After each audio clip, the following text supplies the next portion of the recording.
je verrai un groupe d'anges viendront à moi. Ils me montreront toutes les rues pavées d'or. Mais je leur dirai, les rues pavées d'or c'est bien, mais montrez-moi celui qui mourut pour moi. Mon ami du calvaire, il m'aime le premier. Mon ami du calvaire, donner sa vie pour moi. Mon ami du calvaire, il est aussi ma chanson. Mon ami du calvaire, quand je serai devant les portes de la ville, et que je verrai notre groupe d'anges qui viendront à moi. Ils me montreront Abraham, Matthieu, Jean. Mais je leur dirai, tous les saints c'est bien, mais montrez-moi celui qui mourut pour moi. Mon ami du calvaire, mon ami du calvaire, mon ami du calvaire, c'est ma chanson. Napesi Yeshua Amashia lisusu merci mingi pona grâce à Salibiso tokutana na émission Voici l'époux. Kolo azwa vraiment lokumu mingi pona opesa biso temps oyo pona obatela yo oza connecté obatela pengai pona zwa mana kati na bandako pona koteya sango malamu. Napesi bino nyonso mbote mingi na kombo ya Yeshua Amashia. Napesi pe madame mbote mingi Florence Alambila. Zamba pambola bisika nyonso bozali. Bandeko nyonso balanda biso en différé baokota vraiment bozala béni na kombo ya Yeshua Amashia. Lelo eza dimanche toleka pona ko enseigner parole. Alors na ngolu nzamba sali biso pe na tango oyo apesi biso kola makambo eza mwa mingi ya koloba tozokota mbala moko vraiment na message ya pokwa lelo. Alors lelo tozolobela na tina na maloba moko Yeshua Amashia alobaki olimbisi ozala po naza kotuse mwa muke. Yeshua Amashia alobaki na Luc chapitre 12 verset 31. Yeshua alobaki boye, cherchez premièrement le royaume de Dieu. Nde yango wana eza thème na lingi to partager na après-midi na lelo to na pokwa ya lelo. Cherchez premièrement le royaume de Dieu. Comme d'habitude, avant na kota na bozindo ya message, na pesaka liboso apéritif. De na lobaka apéritif eza eloko oyo ezosunga biso poto lia bien. C'est-à-dire eza eloko ezosunga biso poto comprendre message malamu. Alors à partir ya apéritif oyo ekosunga yo o comprendre nini oto lobela na pokwa lelo. Alors na sengaka mingi vraiment il faut kolanda temps na bi apéritif et senga malamu landa o comprendre à partir apéritif. Pour so comprendre ngai te à partir apéritif ozana difficulté ya comprendre nga tant na peso nourriture o bandolia. Dans le but solo la likolo ya thème oyo chercher premièrement le royaume de Dieu dans Luc 12 31. Alors eloko lingi na meka ko expliquer eza oyo. Dans Bible solo ba royaume de Dieu eza na ka yango wana royaume de cieux. Eza simplement Matthieu nde mutazolo bela mingi royaume de cieux. Eza simplement pona kokima azoboya kotanga kombo ya Elohim. Yango momoni olialoba royaume de Dieu ye a préféré na place à Dieu oza Elohim aloba royaume de cieux. Pour étant que juif ndenge nzambe ayebisaki bango na mibeko bakotanga kombo na ye pamba te. Yango moni Matthieu apréféra koloba royaume de cieux na place ya koloba royaume de Dieu. Mais au moins à Luc aoloba royaume de Dieu. Alors eza na ka yango wana. Donc to yekola likolo ya royaume de cieux to royaume de Dieu. Donc thème eza chercher premièrement le royaume de Dieu. To chercher premièrement le royaume de cieux. De eloko na lingi o comprendre na thème namu ya liboso yango wana. Eloko ya mibale o eza très important puisque yango wana ko sunga biso to comprendre malamu tango to kota na bozindo. Eloko ya mibale tango bazolo ba royaume na kati ya Bible eza kaka eloko to lo ba royaume te. Tango ba ba royaume to tanga na kati ya Bible royaume elobelaka pe roi ya royaume wana. C'est-à-dire, tant bazolobela royaume, to mona na kati ya Bible, na place eloko ezotalisa royaume, baoloba ye wana pe roi. Sans plus tarder, totanga verset moko pe sunga biso, ndena lobi tozana na apéritif. Totanga na Daniel chapitre 7, verset 17, et puis totanga verset 23. Daniel chapitre 7, verset 17, et puis totanga na 23. Daniel chapitre 7, yoka verset 17. Bible Bible. Ces quatre grands animaux, ce sont quatre rois qui se lèveront de la terre. Awa, bazopesa Daniel explication ya emoniseli oyo ya zwaki. Daniel amonaka banyama mine bazobima na kati ya mai moko sima ya moninga. Siko explication baopesa na tina na banyama wana mine. Bayebisi eboy. Ba quatre nyama to banyama mine o wana bazobima na mai. Bayebisi ana verset 17 ke ezali quatre rois. Oyo bakobima na kati ya mokili.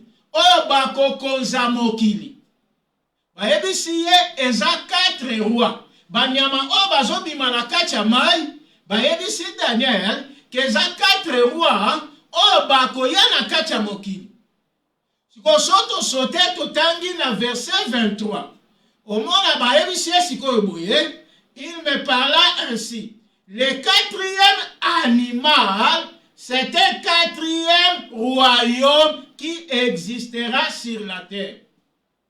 Dans verset 17, balobi ke banyama wana eza ba roi oyo bakoya na kati ya mokili.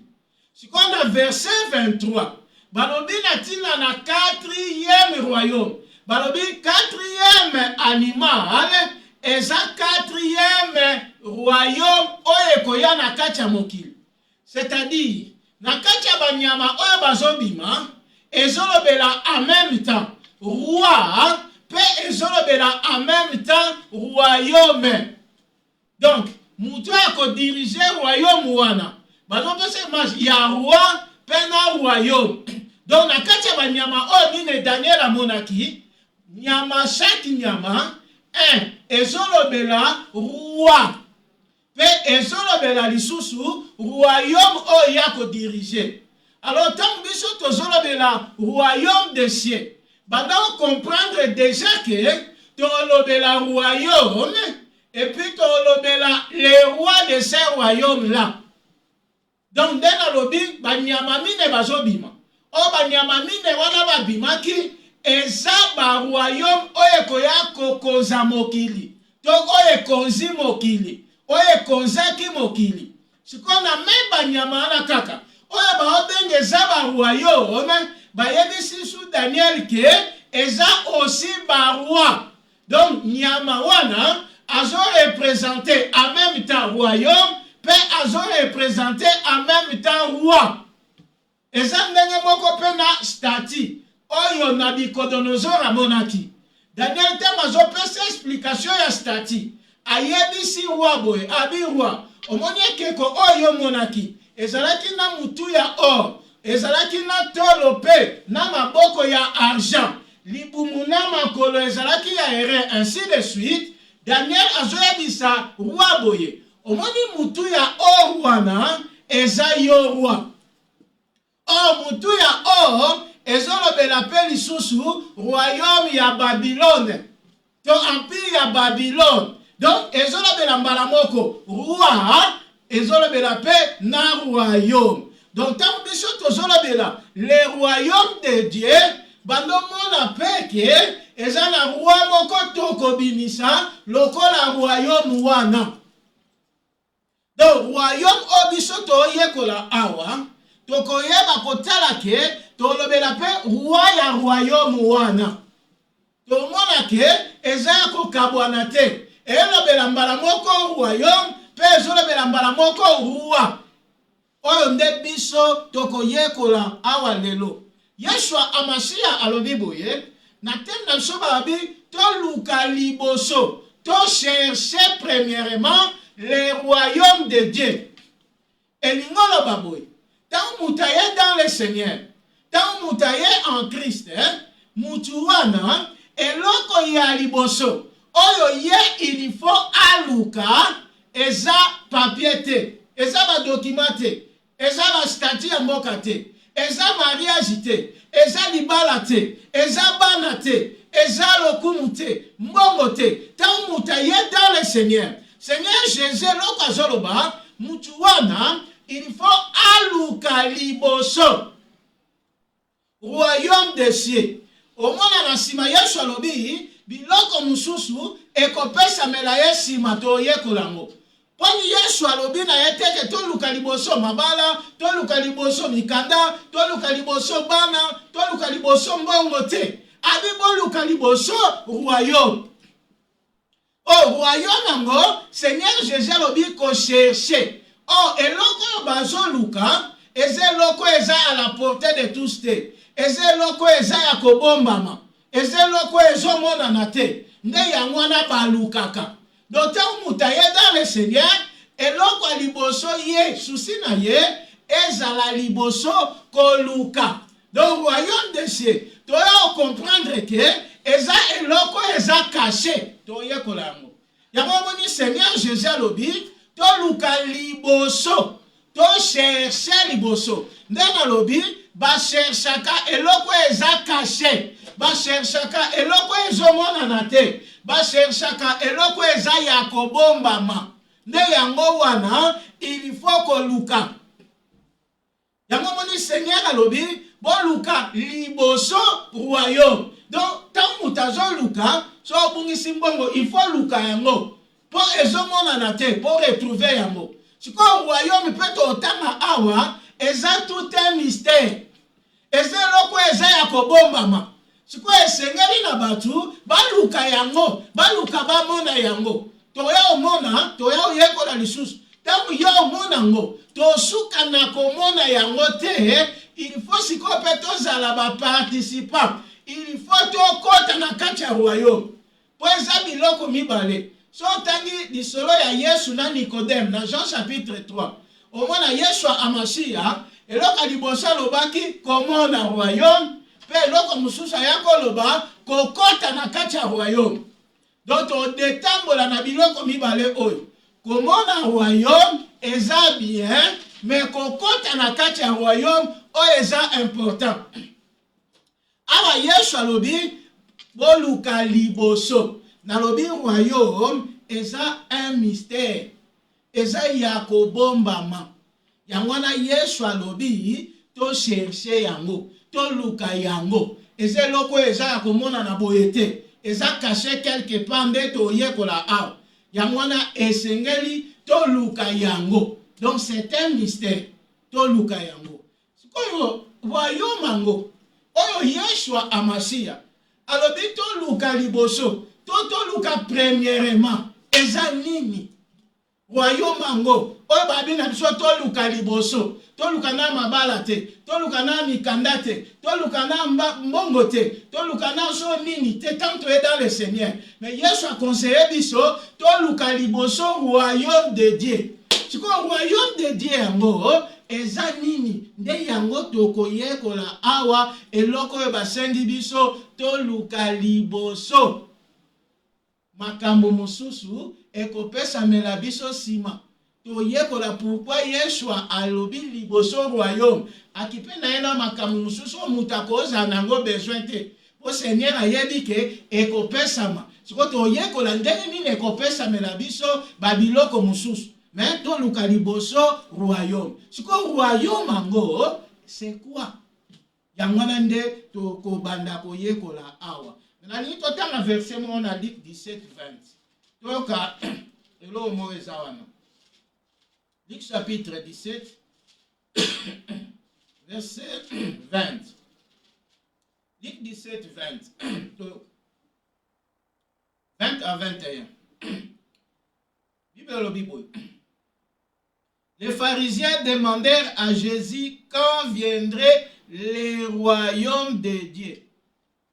Il leur répondit, le royaume de Dieu ne vient pas de manière à frapper les regards. On ne dira point, il est ici ou il est là, car le royaume de Dieu est au milieu de vous.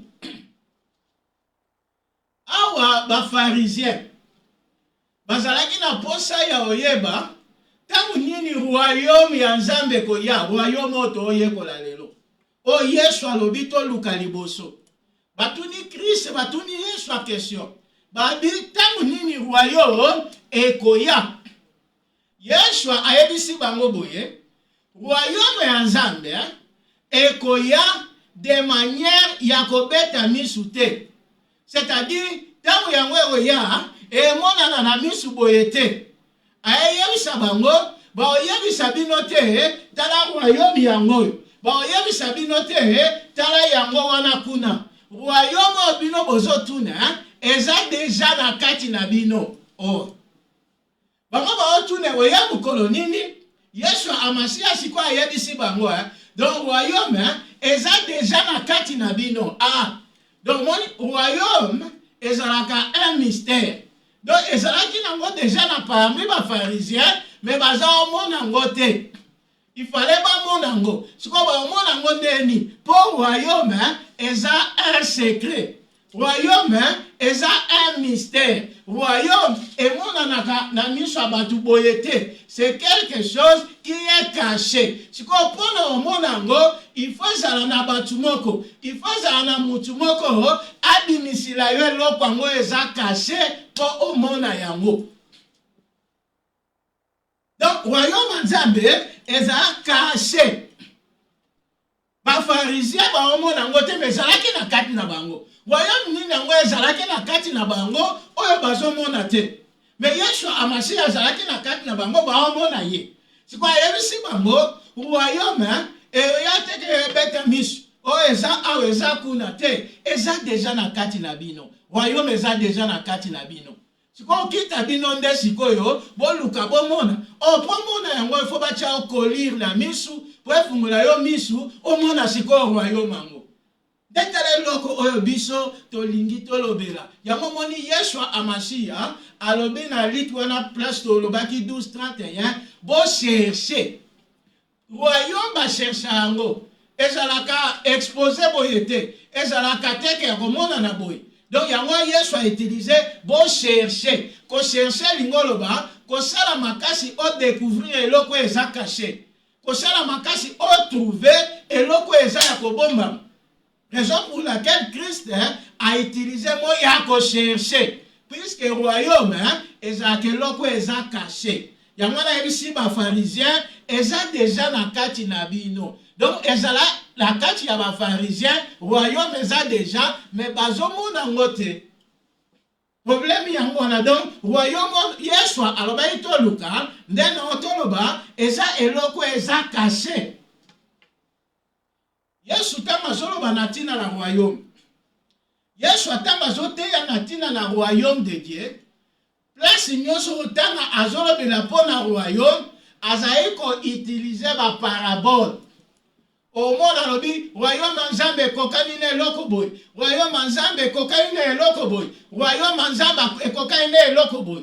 Azo utiliser la parabole pour être royaume epesameli batu nyonso te bamona yango, epesameli batu nyonso te badécouvrir yango, epesameli batu nyonso te bayeba yango.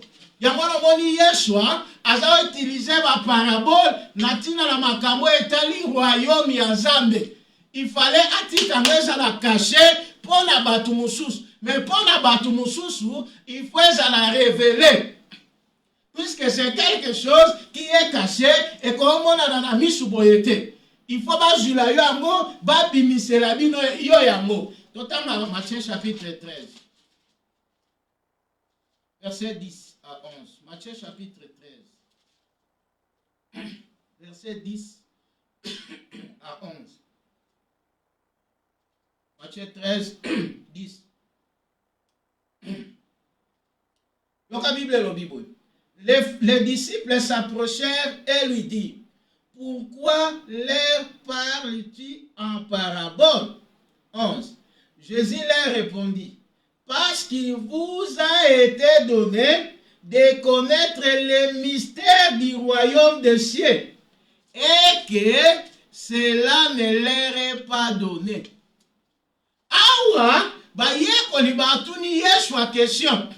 Pour ba remarquer, tant solo ba natina makamba royaume, aolo belango na parabole.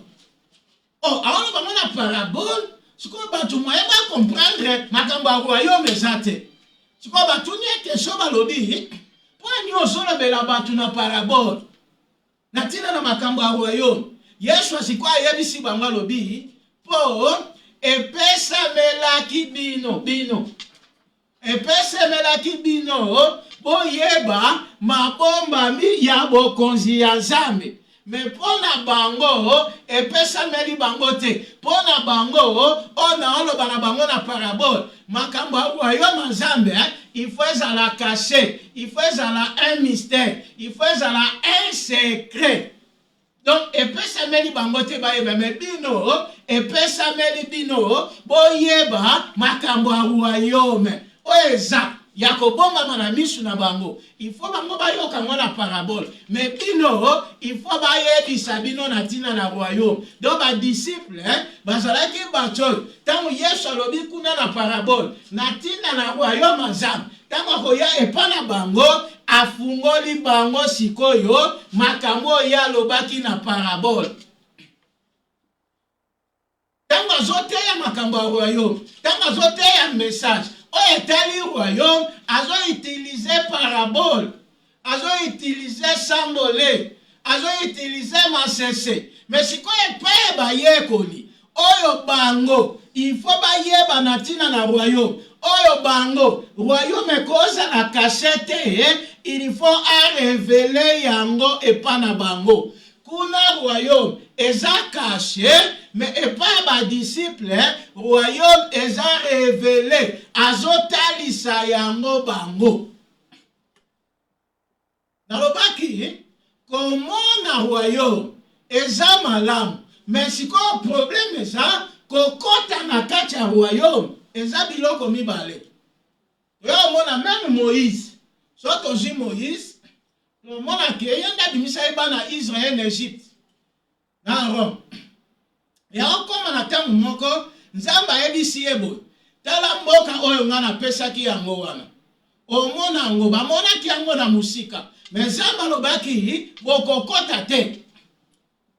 Toyo yekola ke makamba royaume eza mystère. Eza makambo ya kobombama. Message oyo so ba révéler biso yango toya omona ke c'est ça le royaume. Mais si quoi le problème ezali ba révéler biso. Tomoni eza problème te. Pour Judas parmi ba 12 azalaki pe. Aza omona mabomba mi ya royaume baza ko révéler yango. Azako jibile pe tamba memeli un message, tamba révéler un message, tamba révéler l'eau que ça caché. Mais si quoi problème ezali, kozwa révélation eza problème te côté ya eloko eza caché eza problème te sikoyo problème eza na moni sikoyo problème eza ya kokota nde biloko biso totambola na yango donc royaume toloba oh yesu alobi toluka premièrement c'est quelque chose qui est caché sikoyo so barévele biso yango nde tomona yango tosali pa liboso sikoyo tosuka wana te il faut deuxième pas tokoma baparticipa ya royaume okoma sikoyo to fils ya royaume oyo yo moni eza na bato mingi basepelaka bazaka na orgueil ya comprendre ke bazorévele bango bamystère place aza kopumbwa place aza koloba en tout cas tu es du nôtre place aza en tout cas koloba en tout cas que Dieu te bénisse pona nini barévele ye quelque chose barévele libomba mimoko oh tant barévele moto eloko amoni yango ndenge royaume eza caché babimiseli ye yango amoni esali zwa asepeli to motei mpe azobimisa biloko ya moto aodécouvrir aobimisa biloko eza ya kobombama azodekortikele biso aorévele biso bamystère ce n'est pas un problème tozosepela mais sikoyo problème eza tomoni mystère oyo ezalaki ya kobombama tomoni royaume oyo ezalaki ya kobombama mais sikoyo problème ezali ya kokota na kati ya royaume ta biloko totambola nango yango wana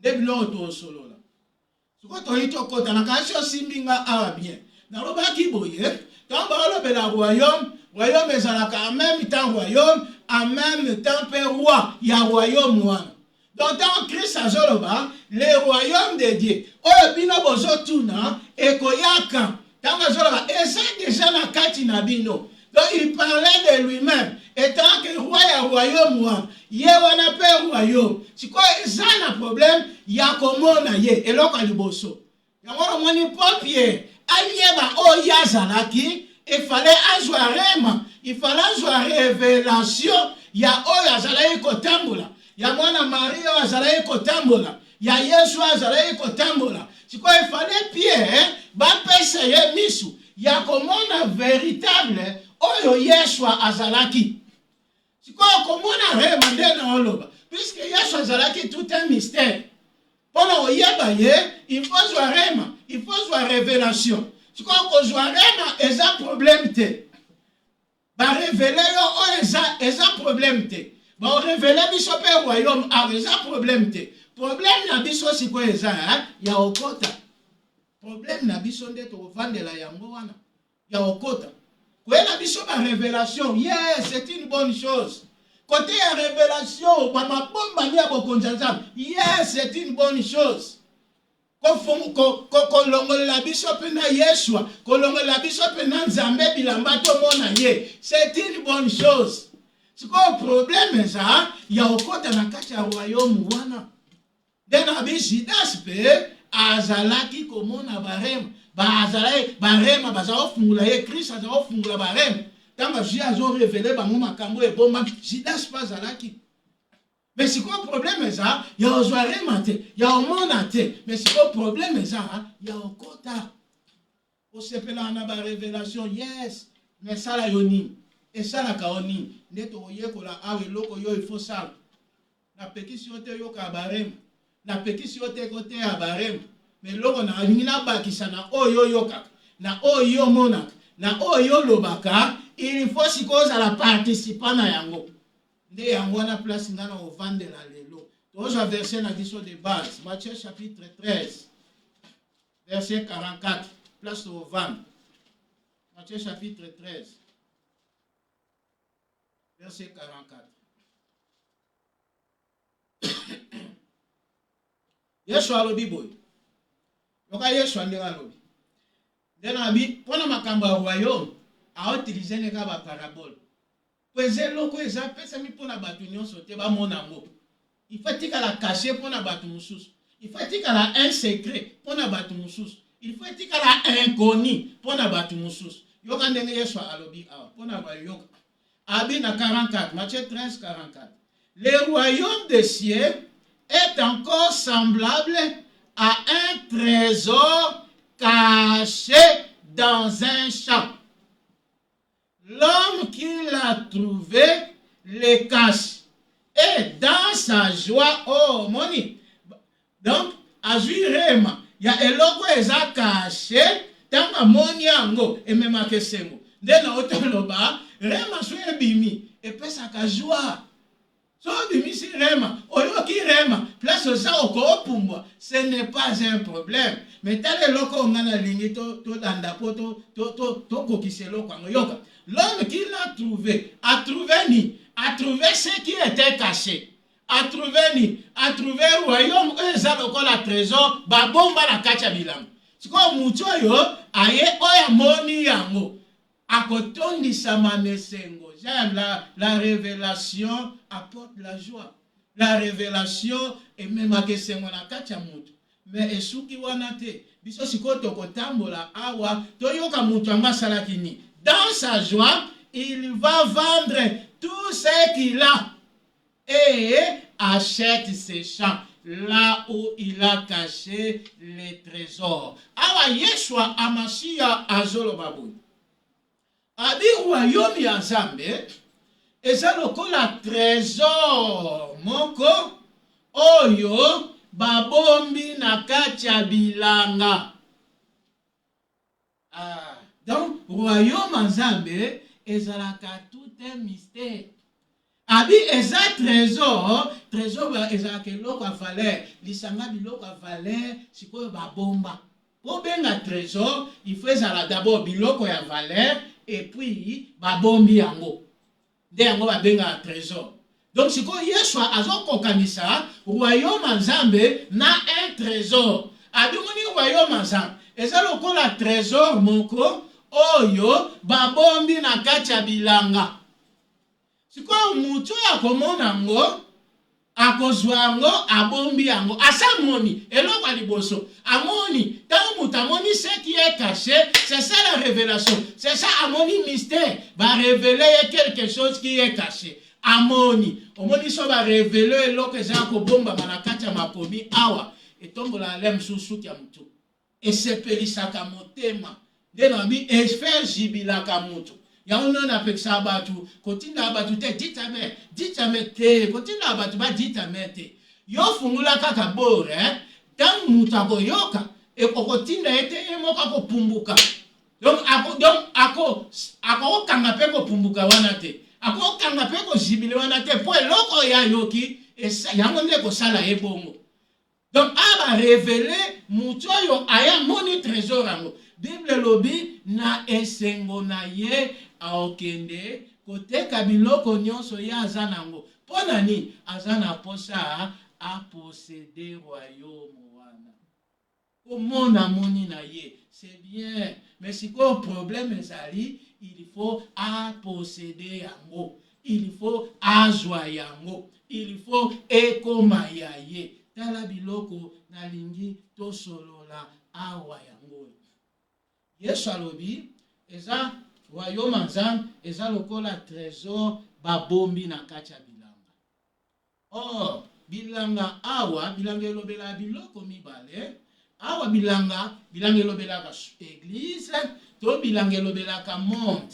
So tangi na Matthieu 13:38 omona Yeshua azo limbola parabole mon kuna. Alobi les champs, c'est le monde. Yangono moni, tant ba pharisien. Balobi na ye, quand est-ce que royaume koya? Yeshua alobi na bango, royaume koya ya kobeta misute, parce que c'est un mystère. Alobi, eza déjà na kati na bino. Ezalaki na kati ya ba pharisien, na kati ya mokili awa, mais caché. Ezalaki ya kobombama.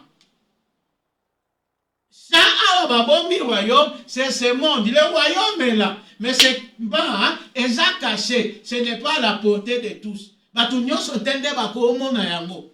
Si on déplace na lobaki, il faut sikoyo. Lokola babombi yango. Lokola za ko bombama, il faut mutu moko. To il faut batu moko, baya, ba déterrer biso. babimisela biso eloko eza ya kobombama po toza na posa ya komona ngo po toza na posa ya kokota kuna ya kokota na kati ya royaume wana oyo babombi na kati ya na bilanga c'est le monde sikoyo royaume eza nango wana ndenge ezali na taya bafarisien yesu alobi eza nga na bamakambo ya royaume koya na oloba oyo yesu alobaki eza na kati na bino royaume eza deja mais sikoyo efo komona eloko ya liboso efo sala omona yango eloko ya mibale okoma membre ya royaume wana okoma fils ya royaume wana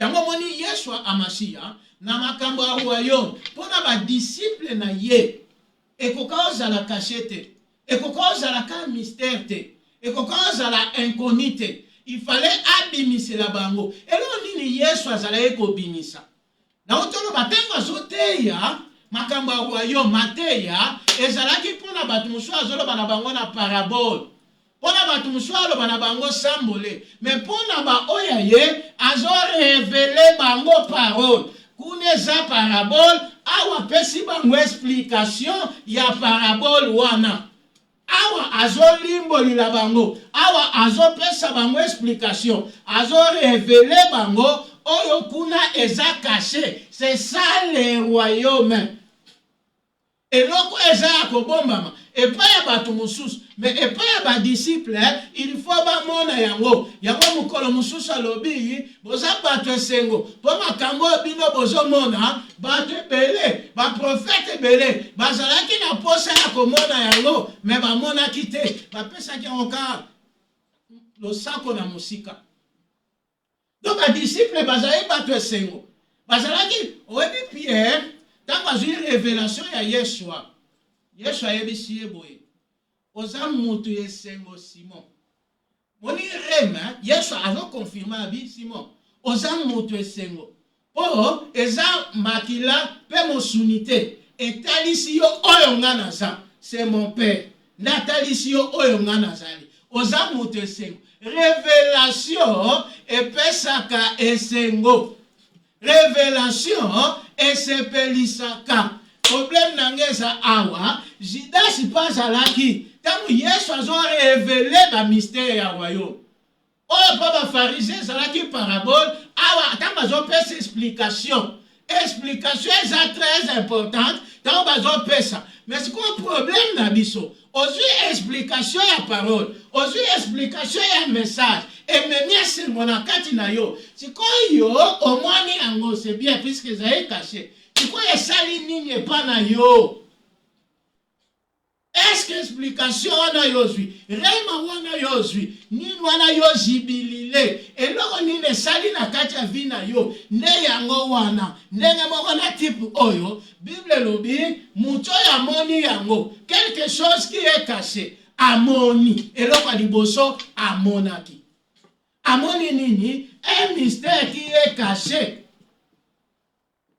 sikoyo okosuka wana te ozibile jour à kit na ozibile na barema ozibile ah papa sakola pe nous sakola c'est bien mais ezo sala nini na kati ya vi na yo ezo mema nini na kati ya bomo yi na yo est-ce que ezo komisa yo mwana ya royaume totala type oyo posa zalaki nango tanga moni mystère amoni royaume po babi eza trésor amoni trésor oyo eza royaume amoni c'était un mystère, mais il a découvert amoni yango.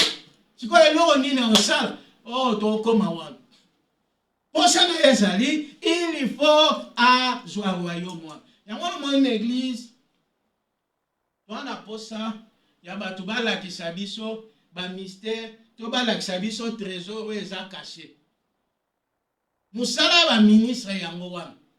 Kozwa eloko eza caché, babimisela biso yango libanda. Yango yesu akuti ye monde alobaki yango ayebisi badisiple alobi boye oyebi makambo nga nayebisi bino na secret oyo nayebisi bino na litoyi eloko baloba na litoyi ça c'est un secret c'est ça le mystère ya royaume oyo nga nayebisi bino na litoyi bino boloba ngo likolo ya toi ezala sous secret te sikoyo mosala ya baministre musala ya ministre ya Nzambe eza makambo eza caché o eza ya kobombama awa babimisela biso yango barevele biso yango baexplike biso yango.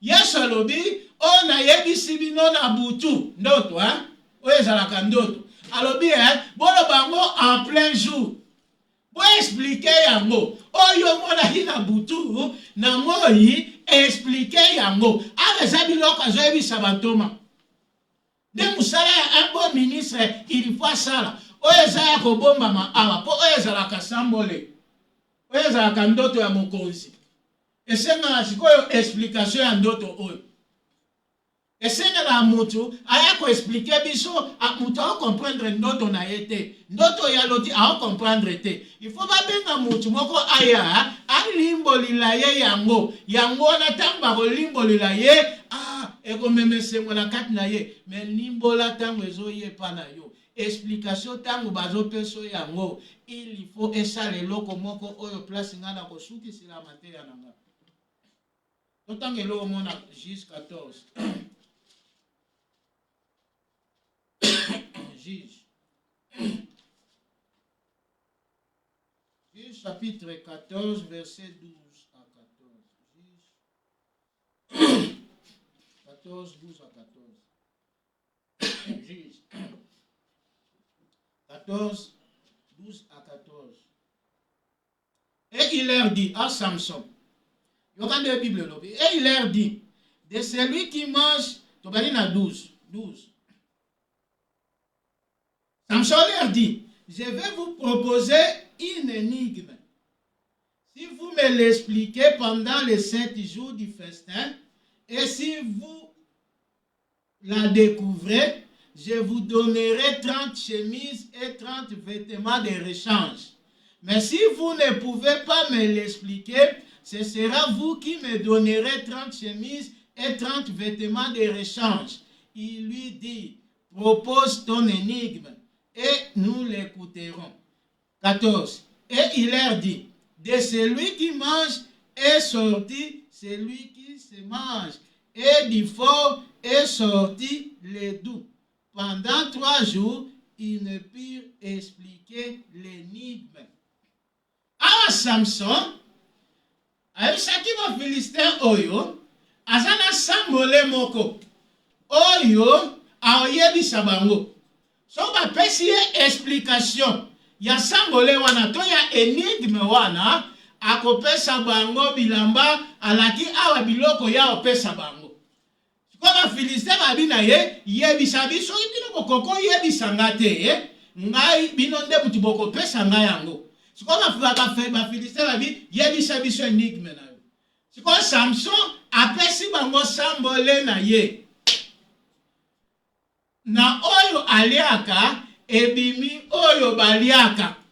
Na oyo ya makasi ebimi oyo ya kimia enigme yango wana ya Samson. Tanga pesi bango enigme bibelobi pendant 3 jours bakoki kozwa explication te. Pues alaki enigme. Abiso bo découvrir enigme nanga ngande na kopesa bino. Sikoyo loko nini na ko salama il fallait sikoyo ba Filistin oyo baluka mwasi ya Samson po kuna nde bakokozwa sekele ya énigme. Énigme no yebisa bino c'est quelque chose qui est caché. Neti royaume na Nzambe ezalaka un mystère, un énigme. Makomi ankolo oyo eza énigme mobimba. Esenga sikoyo mwasi aya kofungula biso yango bakeluka mwasi ya Samson. Tamba luki bayebisi mwasa Samson yo balai mobali wana popo piye biso soki vraiment oyebisi biso likambo yo te tokotumba bande kono nyonso. Mwasi siko akeye pa ya Samson abando bondela Samson bondeli Samson Samson siko afongoli ye motema po sekele baloba ngo ka pa ya mwasi azi siko secret ya enigme na ye apesi siko mwasi tama apesi mwasi oh, sekele ya mobali alibala oyo ya Yesu amasiya babomba ate. Yango moni ayebisaki bapotre abi moni makambo nga na yebisi bino na litoi. C'est un secret. baloba na litoi bino boloba yango yango nomoni mwasi oyo tanga zwi révélation ya énigme tanga zwi explication ya énigme akoka yeko bomba ngote c'était un secret aye nango ayebisi peuple abitala ngolo baboye omoni énigme apesaki yo apesaki bino elingolo baboye boye yende mutu ako révéler secret ya mobali ya libala otoza na grand Samson oyo eza Yeshua Amashia pe oyo eza énigme sikoyo seke secret na ye oyo ebombami awa apesa yango pa ya mwasi ya libala nde ifo azwa yango aloba pa ya peuple basi ya libala liboso oyo apesaki ezalaki batoma oyo arevelaki bango énigme sikoyo musala ya batoma yango ayebisaki bango oyo boyoki na litoi boloba bango na toi po bato nyonso bayeba sikoyo ntango bayebisi Samson tala nini na eza pete tala elingolo baboye tala elingolo baboye tala elingolo baboye Samson ntango ayoki bongo ayebisi bango boye so tangi na verset 17-18 dans Juge donc à la Juge 17-18 Juge 14 17-18 donc andenge Samson lobi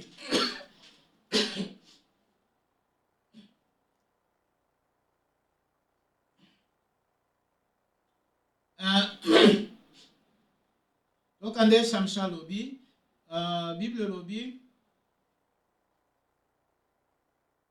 dans 18, autant 18. Les gens de la ville dirent à Samson, le 7e jour, avant le coucher du soleil, quoi de plus doux que le miel et quoi de plus fort que le lion? Et il leur dit, si vous n'avez pas labouré avec ma génisse, vous n'aurez pas découvert mon énigme. Quand on appelle Samson, signification, il y a parabole na ye, Bible lobi Samson et si bango soki bolaburaki kolabure ngolo bakobalula mabele abi soki bolaburaki na génisse na ngate génisse ngolo bangombe ya mwasi c'est-à-dire batoyo ba utilizaki ngombe ya mwasi po babalula mabele or trésor ezalaka caché na kati ya champ siko place yango babombi il faut mutu moko oya yebi place babombi aya abalula mabele wana abimisa mystère wana siko Samson awa mwasi nde mutu arevelaki abimisaki sekele quelque chose ezalaki caché grand Samson na biso nde na oloba ndeza Yeshua Amashia sikoyo azana énigme moko azana sambole moko azana mystère moko oyo eza ya kobombama sikoyo banani baobimisela biso yango mwasi ya libala kaka nde mutu ifo abimisela biso yango yango na Samson lobi so bosalelaki génisse na ngai te eloko azobenga génisse awa po baitilizaki mwasi abiso bosalelaki génisse na ngai te so bolaburaki bobalolaki mabele place enini trésor ezalaki caché place énigme ezalaki caché mutu akoka obalonka efaleza ngombe wana ya mwasi soki bosalelaki ye te nde bolingai bodécouvrir nini na nga te oyo nabombaki awa Yeshua ntango azoloba royaume Nzambe eza trésor oyo eza caché na champ il faut ngombe bangombe me ya mwasi aya kokundola place ebombami sikoyo tipo oyo tanga moni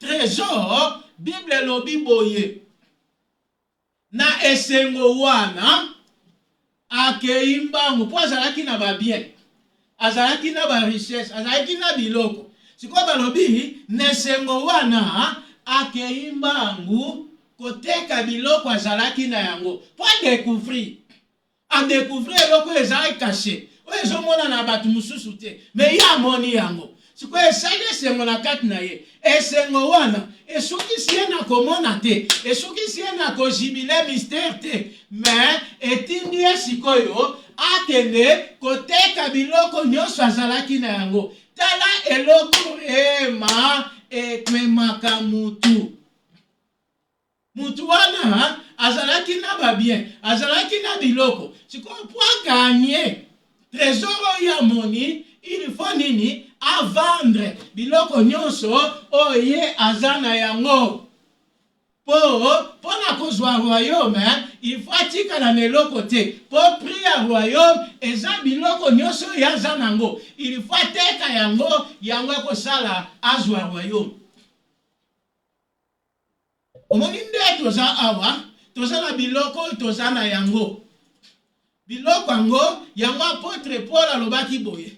Soki biloko yango eza epa na yo, bosana no makambo ya royaume, okota royaume Nzambe te. Oko hériter royaume te. Pona ko hériter royaume Nzambe, na lembisa langa, omoni biloko yo zanango. Songi, kindumba, kokosa, eza biloko yo zanango. Tant mutamoni rema, etindaka ye, a se débarrasser na biloko wana. Tant mutazo se débarrasser na biloko wana, nde yango wana pri ya ko hériter royaume, ya ko zwa royaume, a osansu ne lokote. Yango moni Yeshua Amashia, na Matthieu chapitre 5. Surtout tangi verset, je crois 8, Matthieu chapitre 5. Verset...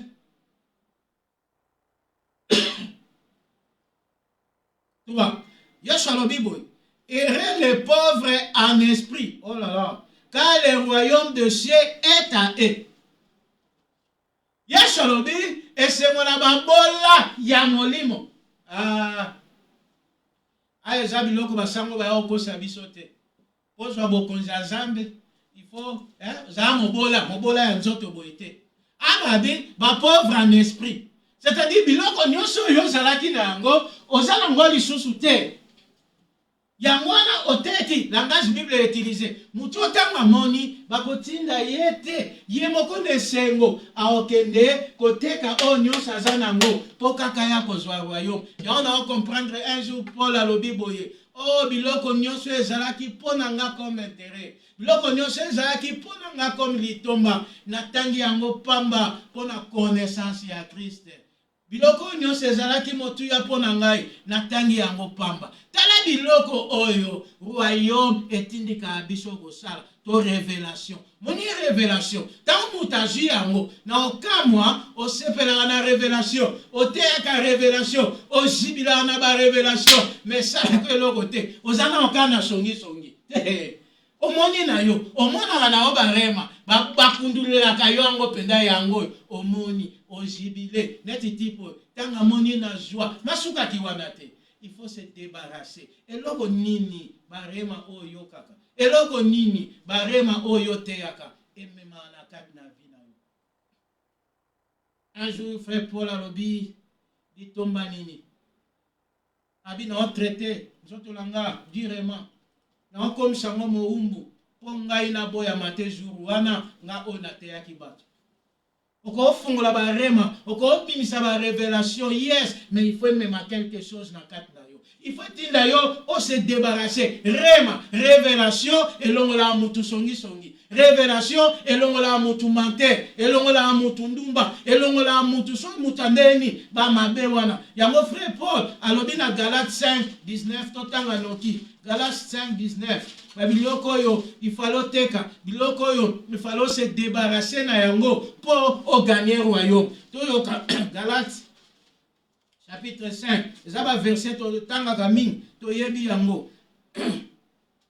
Verset 19. Oh, les œuvres de la chair sont évidentes. Ce sont la débauche, l'impureté, les dérèglements, l'idolâtrie, la magie, les rivalités, les querelles, les jalousies, les animosités, les disputes, les divisions, les sectes, l'envie, l'ivrognerie, les excès de table et les choses semblables. Yoka frère Ndengalobi, je vous l'ai dit d'avance, comme je l'ai déjà dit, que ceux qui commettent de telles choses n'hériteront point le royaume de Dieu.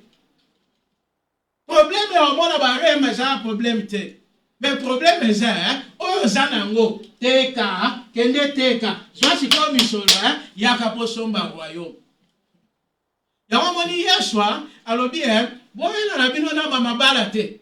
Oh mbongo, te o mikanda te, boluka liboso royaume. Oh mususu, eko pesa melabino. yoka omoni tango teki biloko nyonso za nango sikoyo misolo wana yo kozwa yango sikoyo yoko ya kosomba royaume toyebi surtout biso na bafrique place towuti même awa eza elo mo babengaka bonus biso tozwaka exemple matabisi donc soki oye osombi nde ezalaki oye osombi mwa nguba pa ya mama banguba bazaotekela biso osombi mwa nguba omona tieli yo mwa kopo ya nguba aozwa mpe mwa eloko moko matabisi atie matabisi batiaka yango so osombi sikoyo bible elobi na biso mutu oyo ntango amoni ake ateki biloko aza nango mpo aya kosomba nini royaume nini trésor oyo eza kashe ntango ye asombi yango akomi na possession na yango sikoyo ifo batiela ye matabisi donc mikanda mabota mabala biloko wana eza matabisi yo zwa nano royaume wana bapesa yango lokola matabisi matabisi bato bauti na bafili biso nde toyebi yango peut-être c'est bonus osombi bapesi yo bonus matabisi nde ya bia yango wana mpo bandeko baolandaka baocomprendre skebra na portugais batieli yo skebra batieli yo matabisi na mpo osombi mpo batieli yo matabisi ifo somba donc babiloko wana mabala mikanda yango te bawelaka liboso yesu alobi luka liboso o wana ekopesamela bino wana eza automatique mpo so osombi royaume lokola osombi royaume wana eza matabisi ya royaume donc osomba posséder nano royaume bien aimé ta ya koposséder royaume yango oyo toka frère Paul mpona kendanga na osukisa mpona moni minute nange esi Philippiens chapitre 3 verset 7 Philippiens chapitre 3 verset 7 à 8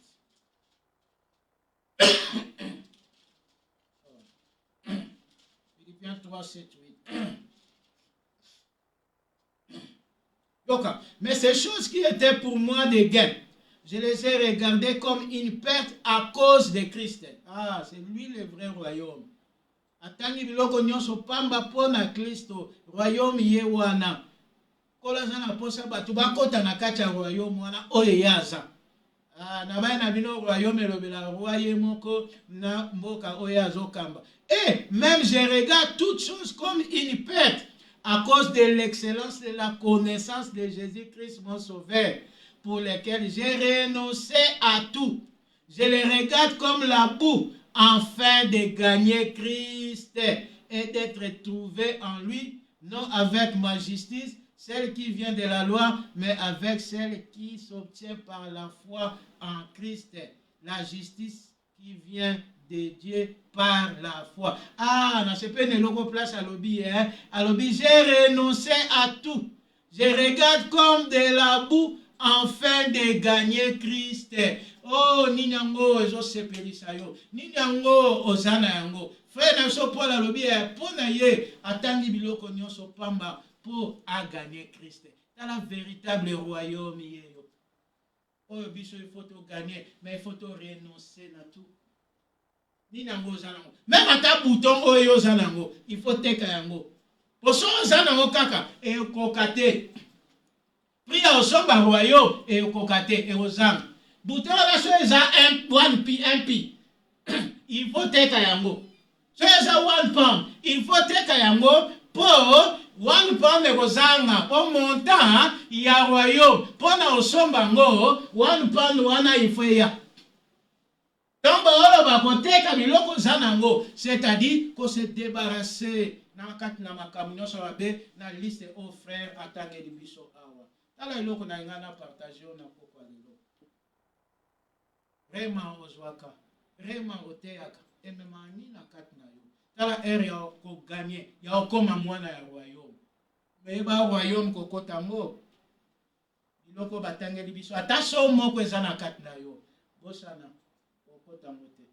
Komona, eza bien. Ba mystère, eza bien. Mais, kokota. Dès lors qu'on a besoin, même ngai, souci à wana, kokota, kosa la fils du royaume, fille à royaume, c'est ce qui est important. Tala, et lors qu'on a tout partagé, natina, chercher premièrement le royaume. C'est un mystère.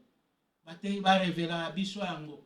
tanto ozwango emema quelque chose na kati ya vila biso etikisa kindumba etikisa kolangwa etikisa okokosa etikisa makambo kindoki etikisa yo mais soko jibilaka na kindoki ezosala eloko te bosala makambo wayo. Que le Seigneur vous bénisse. Naeza serviteur na bino pasteur Emma Zalambila nakutanaka awa tokutana awa tonenseignaka chaque dimanche lokola lelo à partir ya 19h ti 20h to silisaka et puis chaque vendredi nayambaka ba invité ndena loba chaque fois numéro de téléphone nangezalaka wana chose eloko ya partager na libota ya Nzambe ozana éclaircissement ya komema na peuple ya Nzambe yaka vendredi benga awa bayambaka bandeko nyonso mwasi mobali yaka ozana eloko ya déposer na église ya Nzambe yaka oya koloba yango. Vendredi prochain tozana mutu na Nzambe pasteur Moussa na Nzambe Hervé Bochebe bisika zana pesi mbote asunga biso vraiment vendredi passé loba na Nzambe le cas est vraiment kitoko. Vendredi prochain ba ofungula biso makambo ba chiffre 6 na 7 yo olinga barema yaka landa biso à partir de vendredi à partir de 20h ti 21h. Donc au kozala vraiment béni vraiment c'est mon agenda vendredi à partir de 20h tokutanaka awa et puis soki ozame loko nini ya koloba tout ça ko partager benga yaka okoleka awa et ozapenda dipambo mingi tika Yesu amashia mona bino apambola bino na ngolu na ye tokutana vendredi na Moussa na Nzambe awa Hervé akopambola biso susu na liloba na Nzambe boye biso to yanga na chaque jour tozana na ligne chaque jour tozosambela na ligne soki vraiment ozana posa ya kosangana na biso koyoka liloba na Nzambe ko prier na biso ensemble benga numéro oyanga ba ochawana na orienter yo na olaksa yo deni no kosala poto sambela na disanga tosambela ka chaque jour na pokwa ba opeso ba programme vraiment Nzambe apambola bino boza na kimia na ngolu na ye tokokutana mokolo na vendredi tobatela kundima kolo aya lelo aya lobi akuta biso toza prêt mais ko bosa na te vraiment et même quelque chose na kachavina. Que le Seigneur vous bénisse. Tokutani na ngolu na ye vendredi na 20h. Merci. Bye bye.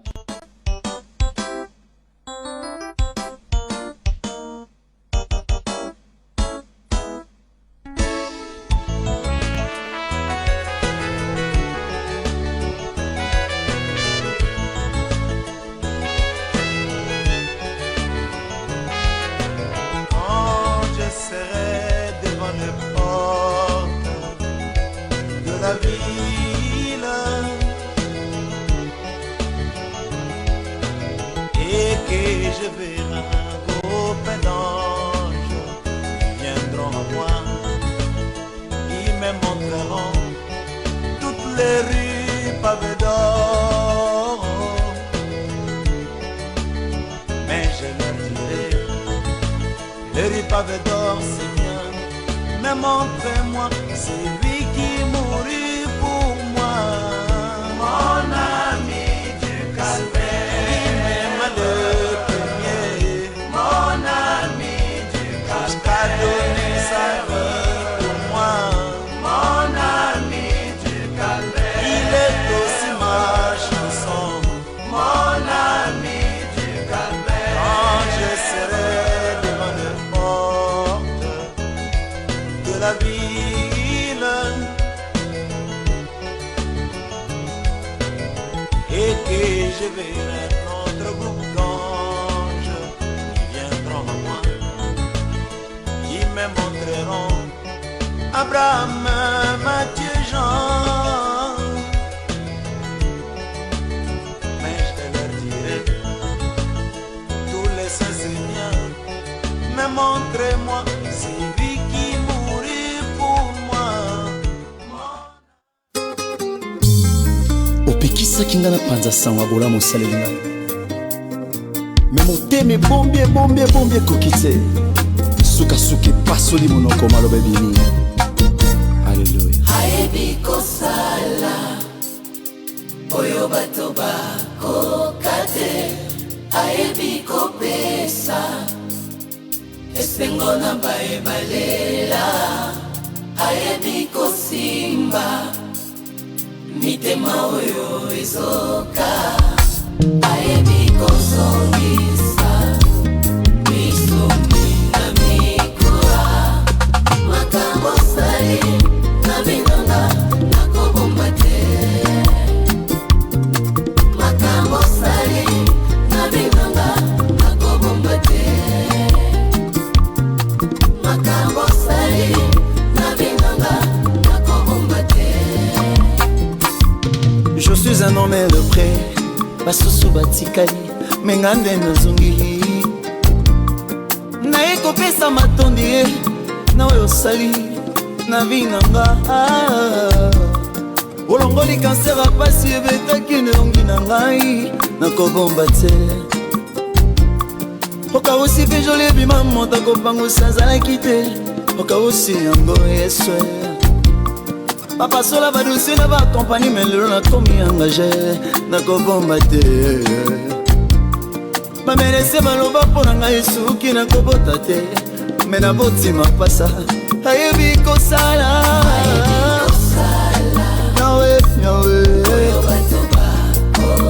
babotimanga bakoka te esengo asimaka mitema mitema ayebi kozongisa nzambe misuni boya topanza sangwe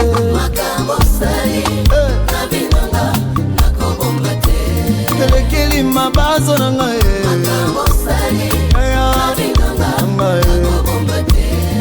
makambo salelinga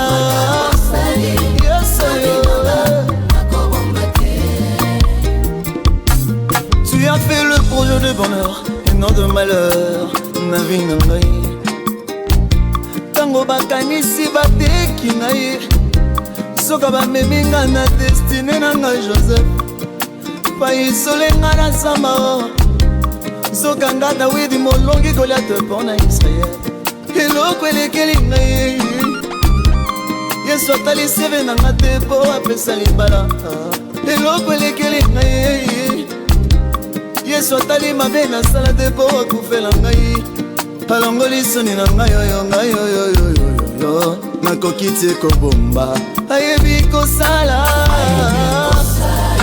yawe yawe oyo baboti na nga bakoka te esengo asimaka mitema mitema ayebi kozongisa nzambe oyo misuni oyo topanza sangwe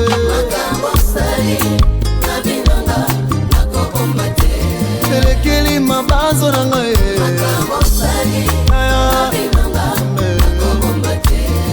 makambo salelinga na binanga fote na ngai te ya mwana mobali oyo Yesu bandoki boloka Jésus ene moto asali ngai boye eza ngai te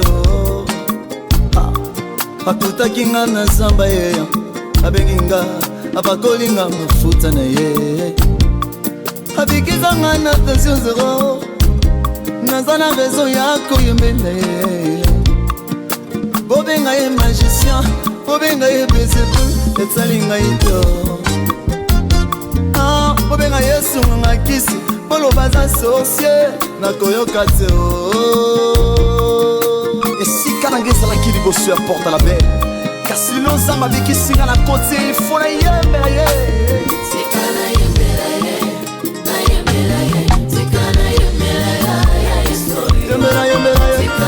C'est avec quelle raison que tu fais ça? Tu peux t'élever et danser pour la gloire de Dieu.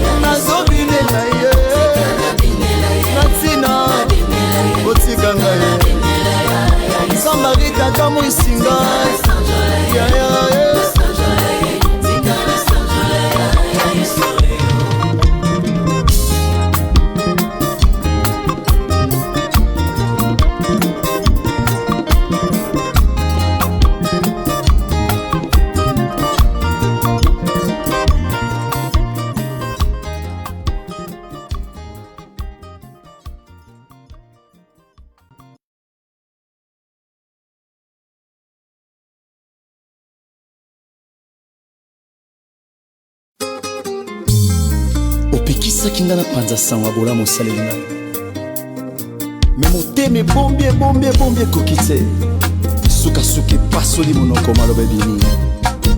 Alleluya. ayebi kosala oyo bato bakoka te, ayebi kopesa esengo na baebalela, ayebi kosimba mitema oyo ezoka, ayebi kozongisa misumi na mikura, makambo sali na binanga nakobomba te, makambo sali na binanga nakobomba te, makambo sali na binanga nakobomba te. Je suis un homme de près, basusu batikali mengande nazongi naye kopesa matondi na oyo osali na vi na nga. Olongoli kanser apasi ebetaki nelongi na ngai nakobomba te, okawusi mpe joli ebima moto akopangusa azalaki te, okawusi yango yeswe bapasola badosie na bakompani me lelo nakomi engage nakobomba te, bamerese baloba mpo na ngai suki nakobota te, me naboti mapasa ayebi kosala yawe oyo baboti banga bakoka te esengo asimaka mitema ye mitema ayebi kozongisa nzambe oyo misuni ye oya topanza sangwe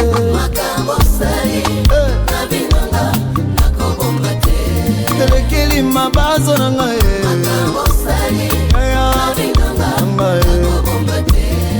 makambo saleli ngai yesoyo. Tu as fait le projet de bonheur et non de malheur na vie na ngai, tango bakanisi bateki ngai soka bamemi nga na destine na ngai Joseph paisole nga na zamba soka nga Dawidi molongi Goliath mpo na Israel eloko elekeli ngai Yesu atali seve na nga te mpo apesa libala eloko elekeli ngai Yesu atali mabe na sala te mpo akufela ngai alongoli soni na ngai oyo ngai oyo nakoki te kobomba ayebi kosala yawe oyo baboti na nga bakoka te esengo asimaka mitema ye mitema ye ayebi kozongisa nzambe oyo misuni ye oya topanza sangwe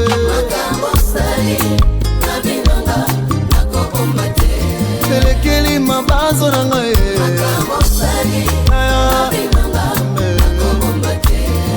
makambo saleli ngai na vi na nga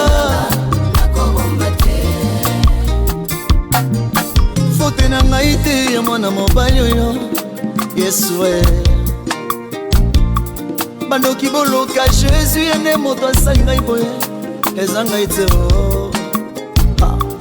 akutaki nga na zamba ye abengi nga apakoli nga mafuta na ye abikisa nga na tension zero naza na raison ya koyembela ye bobenga ye magicien bobenga ye Beelzebul etali ngai te bobenga Yesu nganga kisi boloba aza sorcier nakoyoka te esika na ngai ezalaki liboso ya porte la belle kasi lelo nzambe abikisi nga na kote ifo nayembela ye